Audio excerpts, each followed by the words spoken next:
we're going to talk about a stakeholder analysis. So we've laid out our project charter, we've put together a scope statement, and again, the project charter and the scope statement will be expanded, and we'll put a lot more information in there as we move through the project and gain more information to put into those two areas. But one of the things key to all of this is going to be the stakeholders, and we need to analyze these. So stakeholder analysis, it's a technique to systematically gather and analyze information about our stakeholders.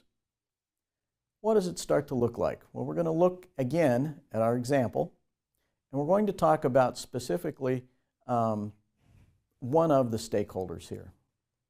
We're going to take a look at stakeholder analysis matrix. For some reason, when PMI came out with their new edition of the PMBOK, they got rid of this chart. This chart is still explained in the new version of the project management body of knowledge, but the chart actually isn't in there anymore. So this is a reference from a previous version. Let's take a look at an example on our stakeholder analysis matrix here. We're going to talk about the homeowners along the streets that come into the stadium. Why are they listed on here? They're listed on here because they're definitely going to be affected by this project.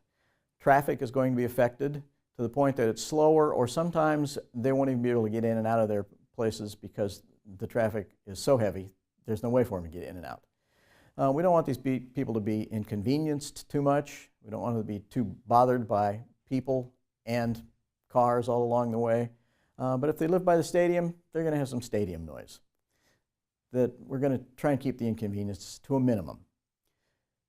Do these people have a high interest, low interest, high level of power, low level of power on this project?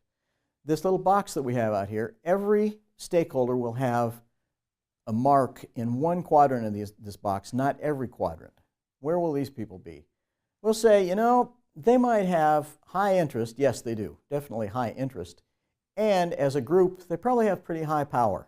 They can put a lot of pressure on the university, a lot of pressure on the city. They can, if they come together as one group, they can have a big say in what goes on around here with traffic in and out of the stadium. How are we going to work with these people? There's a number of things that we can do with these people. Okay. So one of them, we can just involve them, get their input all along the way.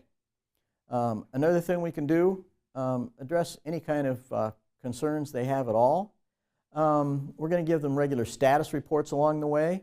One thing that some universities do and some towns do, say, well, you know, why don't you go ahead and we'll just allow you to park cars in your yard on game days so people can make a little bit of extra spending cash on game day. Another thing that some places have done is they said, okay, every game, everyone within a certain radius of the stadium will give you 2 complimentary tickets for every single game. There's a number of different ways we can start to work with this group of stakeholders. What we're trying to do is figure out who are the stakeholders, who are the key stakeholders we have to really work with. Anybody who has high power, we have to work with. Anybody who has high power and high interest, we really have to work with.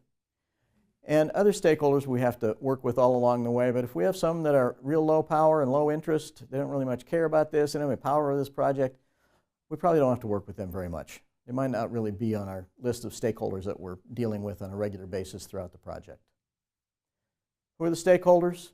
Why are they on this stakeholder list? What's their power interest level? And how do we work with them?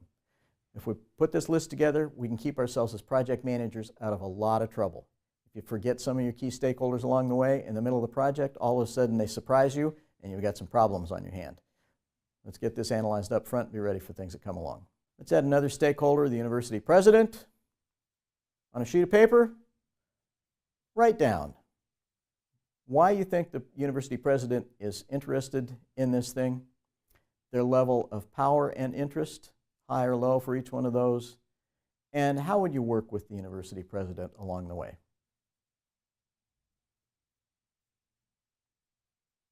Here's what we might have come up with. University president, we have a couple of reasons that they're interested in this. Definitely high power and high interest.